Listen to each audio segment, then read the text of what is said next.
So, welcome to Jumbo IS and welcome to our lecture series called Prelims Powerplay. In this lecture series, we cover the entire year's current affairs for all the subjects for your prelims examination this year.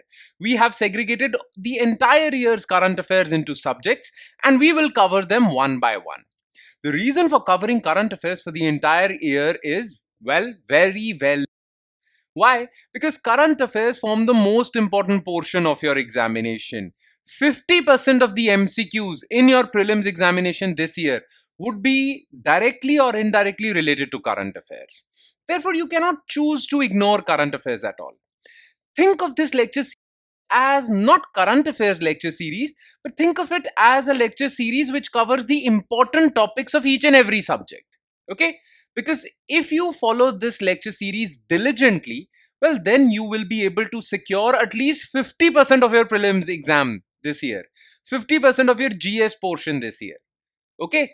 So, well, that's quite significant. 50% of the paper. That's quite significant. So, follow this lecture series diligently. Okay. Now, as you all know that we have begun with economics important topics. Okay. We have begun this lecture series of Prelims Powerplay with economics. And currently we are at lecture 4 of economics Prelims Powerplay. So let's quickly dive into this lecture series. Okay, quickly dive into the lecture because time is of the essence. Not many days are left for your prelims examination. Therefore, you need to be very selective with your time. So I will quickly jump into the lecture. Okay, so lecture number 4, and we were continuing with banking and finance. Now in the previous lecture, we had covered deposit insurance, sovereign green bonds, SEBI's when listed platform, credit score and RBI. Well, I hope you understood each and every news. Okay, each and everything you got. If you haven't gotten anything or if you have any doubts, well, you can use the comment section constructively to write your doubts and I'll be happy to answer all your doubts. Okay, today we will begin with slowdown in deposit growth, 10 years of Dhan Yojana, RBI's Unified Lending Interface, ULI, much like UPI. Okay, and another project which RBI has joined, international project called Project Nexus. So we will be discussing or focusing our attention on these 4 topics. So let's start discussing them. Okay, let's start with slowdown in deposit growth. Okay, slowdown in deposit growth. Now you see, the thing is that banks form the bedrock of any economic system. Okay, banks are the bedrock of any economic system. And why? Well, all the economic activity requires money, and that money is provided by the banks. If you have to open a factory, well, you take a loan from bank. If you have to buy anything, you take a loan from a bank, right? Banks basically fuel your economy. Banks are very important. And banks fuel your country's economy through credit, through loans, right? But where do banks get this money to provide loans from? Okay, banks get this money from your deposits. You deposit your money in the banks, right? And banks use that money to disperse loans, to give out loans. These loans, this credit, fuels the economy in future. Okay, basically. So banks play a key role in fueling your economy. And that fuel basically starts from your deposits in the banking system. Without your deposits in the banking system, well, banks won't have enough money to fuel the economy, right? So your deposits or your deposit making habit in the banks is very important, right? Now, the thing is that recently RBI found out that there has been a slowdown in deposit growth. Not many people are depositing their money in banks. Now, there are various reasons behind this phenomena, we will discuss those reasons. But this is an alarming thing. Why? Because if people stop depositing their money in banks, banks would face liquidity shortages. Banks would face liquidity constraints. They won't have enough money to give out loans from. And if there is not enough loan creation or credit creation in the economy, well, your economy is going to face a severe crisis. Okay, so this is an alarming state of affairs. Okay, so let's discuss this topic. Okay, it's very easy. Okay, so slowdown in deposit growth. Now, to understand the alarming nature of this particular development, you need to understand a term. with respect to the banking sector, and that is called asset liability mismatch. Asset liability mismatch. Okay. Now, what is asset liability mismatch? Let's talk about that. So, basically, what is asset liability mismatch? Let's understand the basic working of banks. Okay. You see, banks are nothing but intermediaries. And how do they act as intermediaries? Well, banks tell you people like you and me, to deposit their money with them. Okay. So we deposit our money with banks. And why are we depositing money with banks? Well, that money would have stayed idle with us. Banks say that if you deposit this money with us, we will give you, let's suppose, 4% interest. So your money was staying idle at your homes. Let's submit that money or give that money to us. We will pay you 4% interest on that. Now you will be attracted, right? So now you'll say, okay, I'll deposit this money in the bank and bank would pay me some interest on it. Now banks would collect this money and then use this money to give out loans at, let's suppose, 6%. So banks take money in the form of deposits from people at lower interest rates and give out loans at higher interest rates. Okay, this difference between loans and deposit rates, okay, is a bank's spread,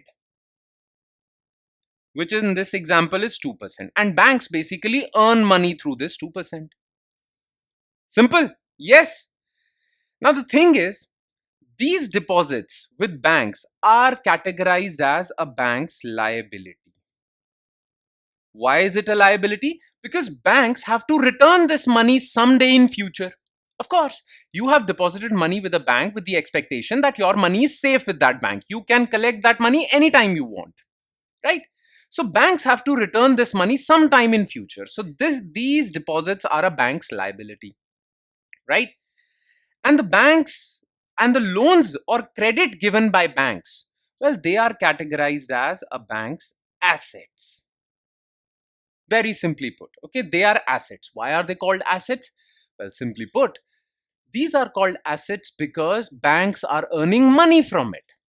An asset is something from which you earn money. In this example, banks are earning 6% interest rate from these assets. So these are categorized as assets. Now, if you do not have enough liabilities to fuel your assets, that is known as an asset liability mismatch. If banks do not have enough liabilities or enough deposits, well, they cannot generate enough loans, right?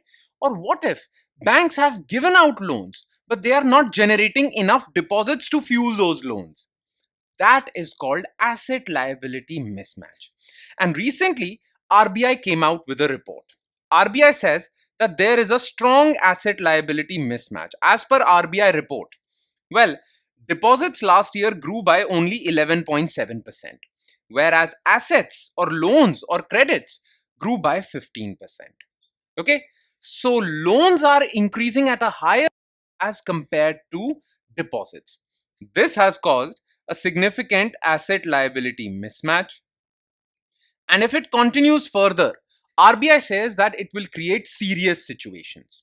Okay, this asset liability mismatch, if accentuates further, well, this would create liquidity constraints on banking system. And like I've mentioned before, banking sector is the bedrock of any economy. If your banking sector collapses, your entire economy collapses.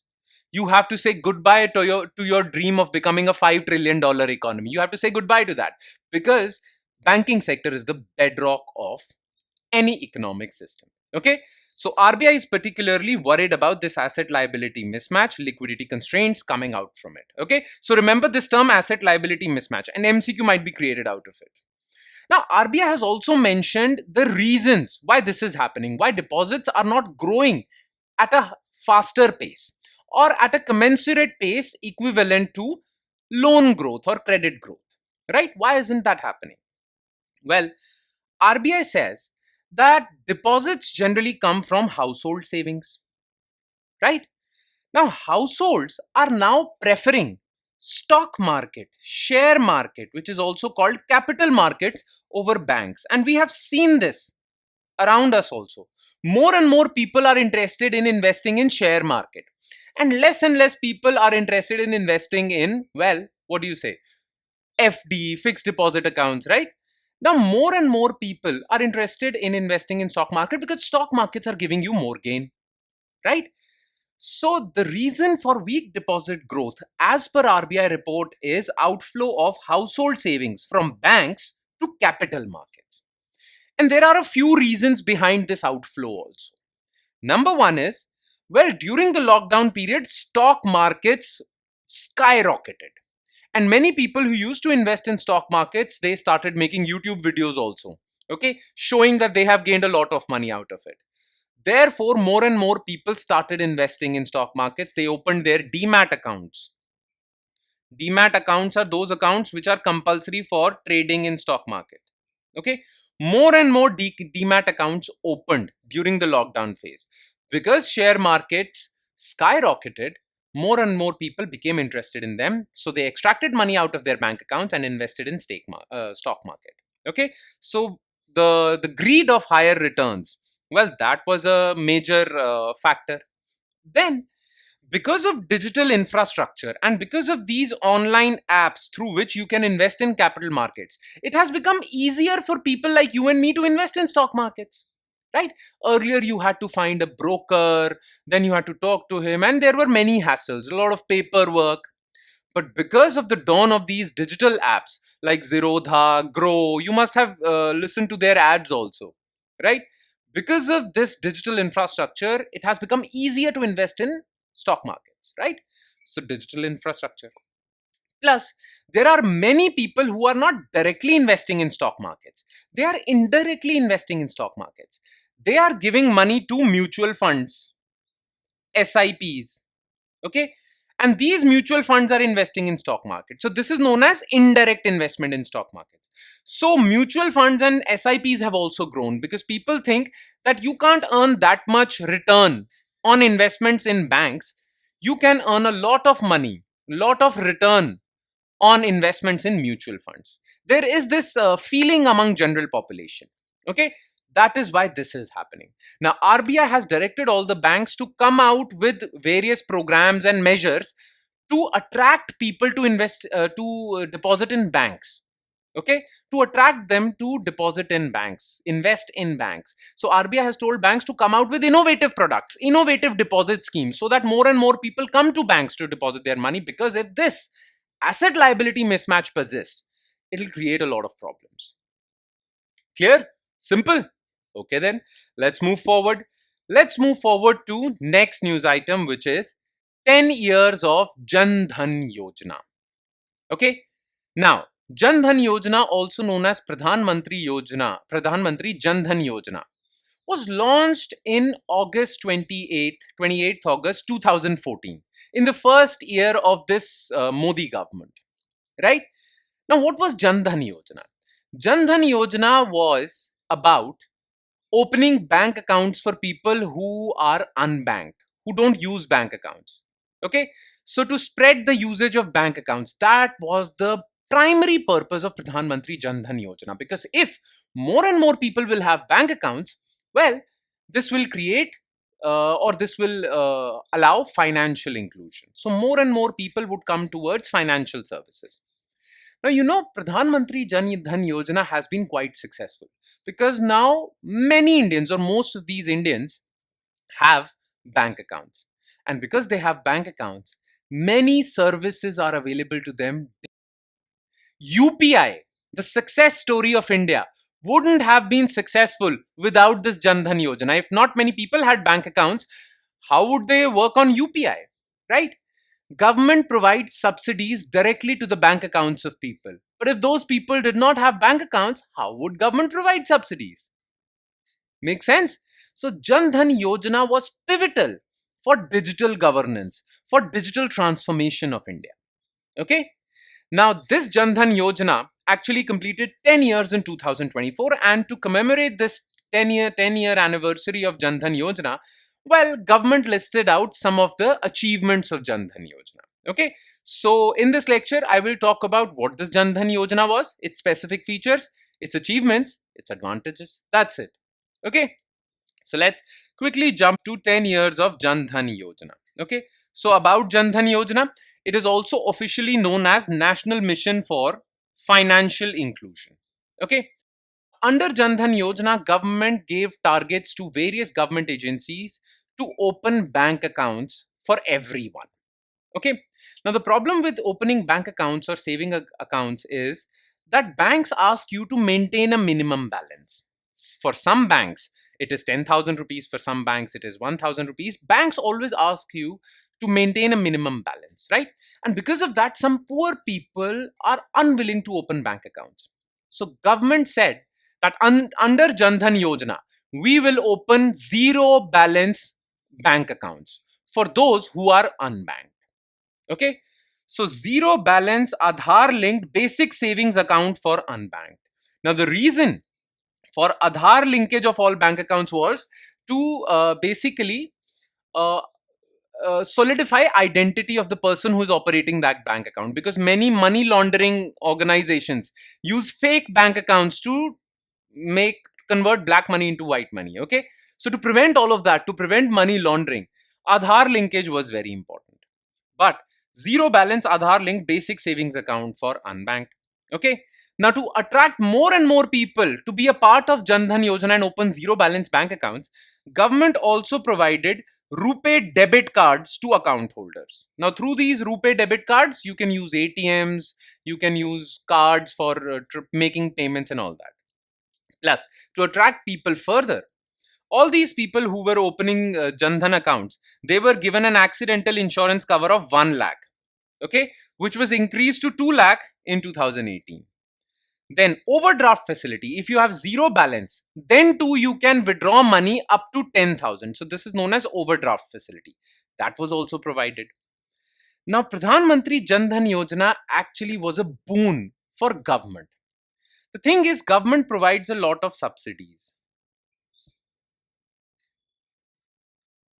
Okay, government provides a lot of subsidies, but the biggest problem in providing these subsidies is a lot of leakages happen. Okay, corruption happens. Now, what if government provides these subsidies directly into the bank accounts of people? That would prevent these leakages.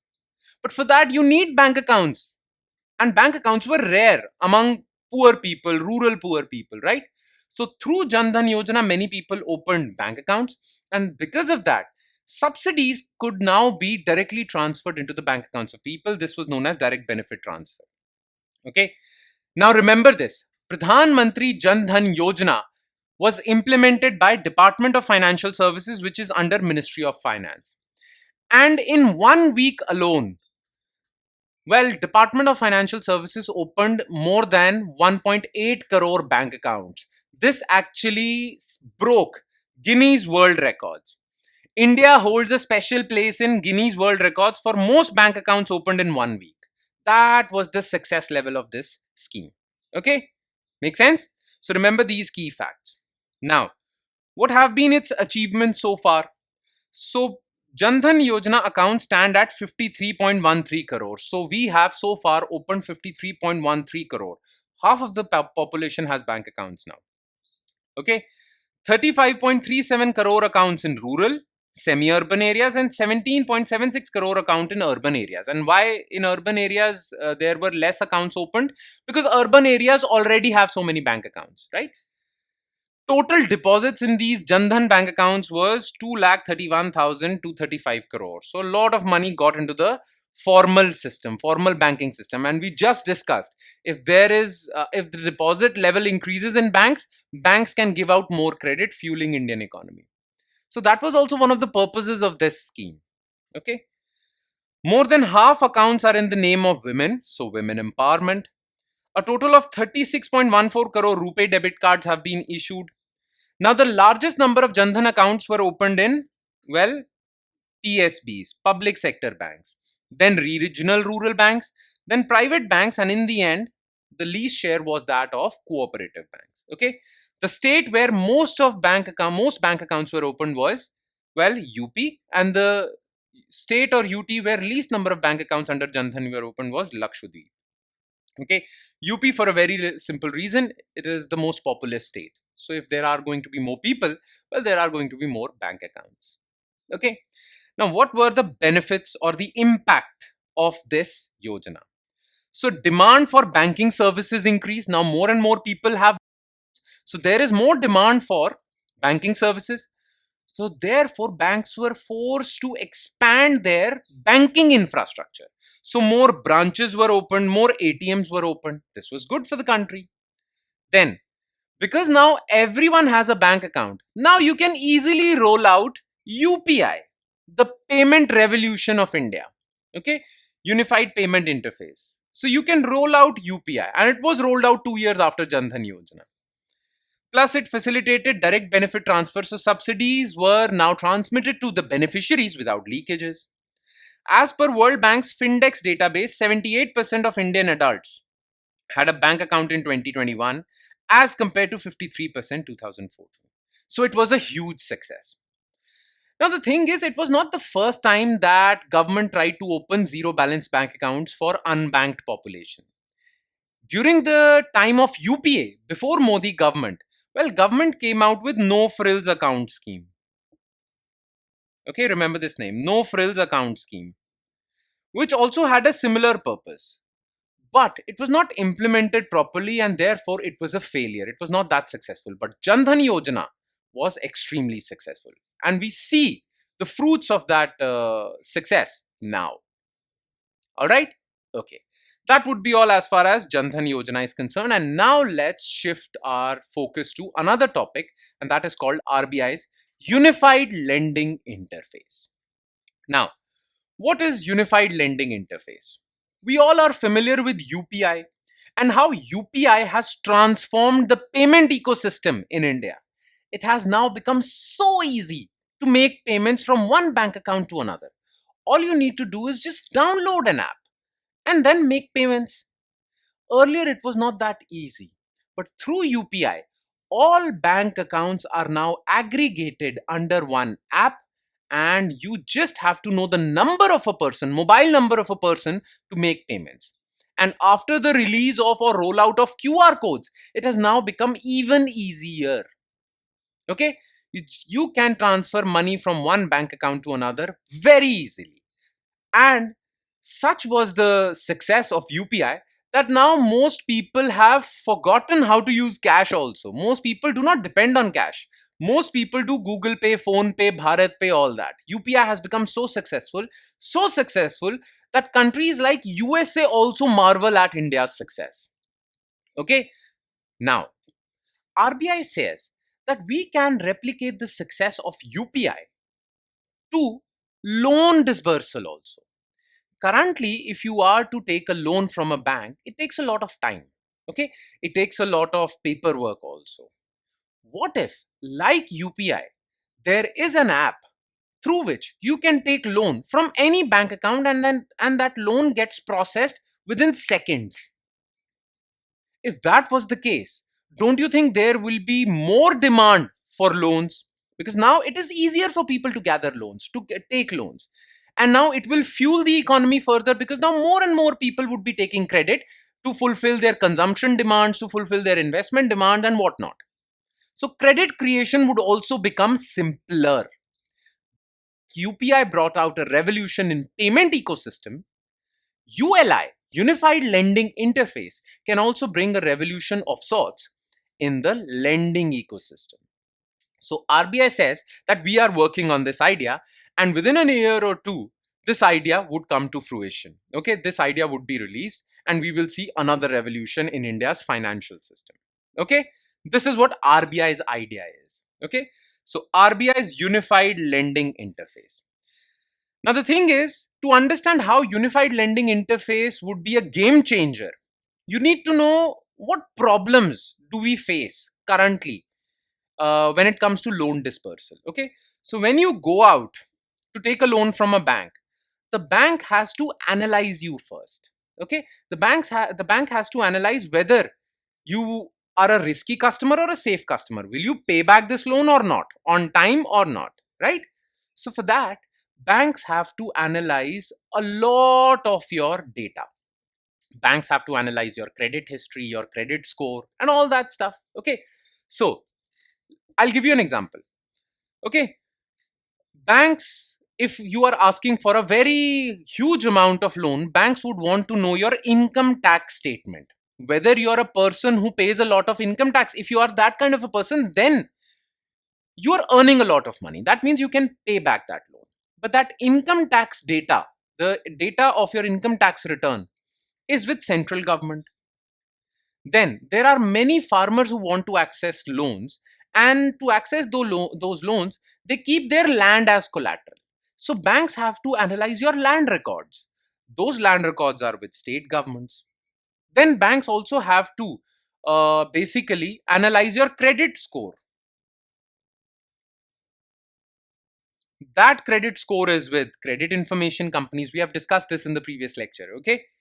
Then banks also have to analyze your repayment schedule with respect to past loans. Whether you took a loan in the past and you paid it through timely installments, or you made your payments were delayed a little bit. Okay, that data would come from banks and NBFCs. So there are so many different databases that banks have to analyze before deciding to give you a loan or not. And if they decide to give you that loan, then what interest rate should be charged? So banks have to look at all these databases, and these databases are kept separately, right? Now this is why it takes a lot of time for giving you loans. This entire process is known as loan appraisal. Now what if this entire database, central database, state database, account aggregator database, credit information companies, banks and NBFCs would come at one place in one app? Okay, and there is an AI machine. When you apply for a loan, that AI machine quickly analyzes all these databases and decide your loan quantum and interest rate, and you are disbursed that loan directly into your bank account very quickly. Okay, this would be the job of unified lending interface. Okay, that would be the magic of unified lending interface. Okay, like UPI, RBI says that if this idea becomes reality, well, then it would allow seamless and consent based flow of digital information from all these databases. It would cut down loan appraisal time, right? This paperwork, file work. It would allow frictionless and timely delivery of rule based lending. Plus, RBI is thinking of creating UPI like infrastructure which can be used by multiple apps. As you know, currently Google, Bharat Pay, Phone Pay, they are all using UPI infrastructure which was created by National Payment Corporation of India under RBI. So National Payment Corporation of India created this infrastructure which can be integrated with different apps, Google Pay, Phone Pay, Bharat Pay. Similarly, RBI will create a common and standardized programming interfaces, application programming interfaces for plug and play approach. You just have to take this UPI like thing, ULI, and integrate it with your app, Google Pay, Phone Pay, and all. And that would be all. Okay. Now, RBI says this would be the new trinity. Okay. Like Jan Dhan Yojana, Aadhaar, and mobile linkage of bank accounts. This was known as Jam Trinity, which revolutionized financial inclusion in India. Similarly, this Jam Trinity, UPI, and ULI, all three of them together would be the new Trinity, which would revolutionize or which will create a digital transformation of financial system in India. This would be a really big thing, and India would be, well, the first country to do so. Now, if India does it, okay? So, yeah, that is what we know about as far as UPI or ULI is concerned. Okay, now let's talk about the last topic of the day, and that is Project Nexus. Okay, so Project Nexus. The thing is, we just talked about UPI. Okay, but UPI only works in India, right? Now, there are similar UPI like things in other countries also. Other countries have their own UPIs. They don't call them UPIs, they call them fast payment systems or instant payment systems. Okay. Now, if you want to make a UPI payment, you can make that UPI payment within India only. But what if there was a way through which you can make cross-border payments using UPI? That would happen if UPI is connected at the back end with fast payment systems of other countries. If that connection happens, well, then you can make UPI payment, simple UPI payment to anyone living in Singapore, anyone living in Thailand, anyone living in Malaysia, right? Now, this project or this connection between different fast payment systems of the world is known as Project Nexus, and it was launched by Bureau of International Bank for International Settlements. Okay, Bureau for International Settlements. I'm so sorry, BIS. Clear? So let's talk about Project Nexus then. And RBI has joined Project Nexus as a founding member. So let's talk about Project Nexus. Okay. Now UPI is in India. Similarly, other countries have fast payment systems like UPI, or they call them instant payment systems. If there is a connection between UPI and fast payment systems of different countries, well, you can make cross-border payments also. Now, to provide the back-end infrastructure of this connection, Project Nexus is launched. So what is Project Nexus? This project is launched by Innovation Hub of Bureau of International Settlements, BIS, whose headquarters are in Basel, Switzerland.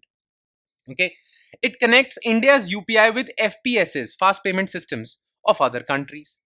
The purpose is very simple: facilitate cross-border P2P, peer-to-peer.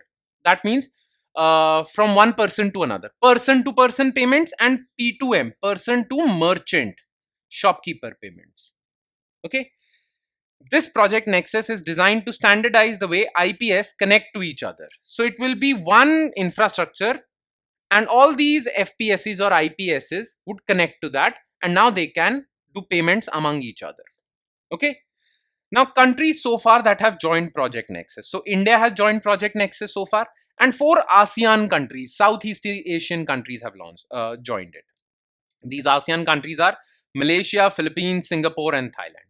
Now, these 5 countries would also be called the founding members of these countries, and they have the first mover advantage on this platform. That's it.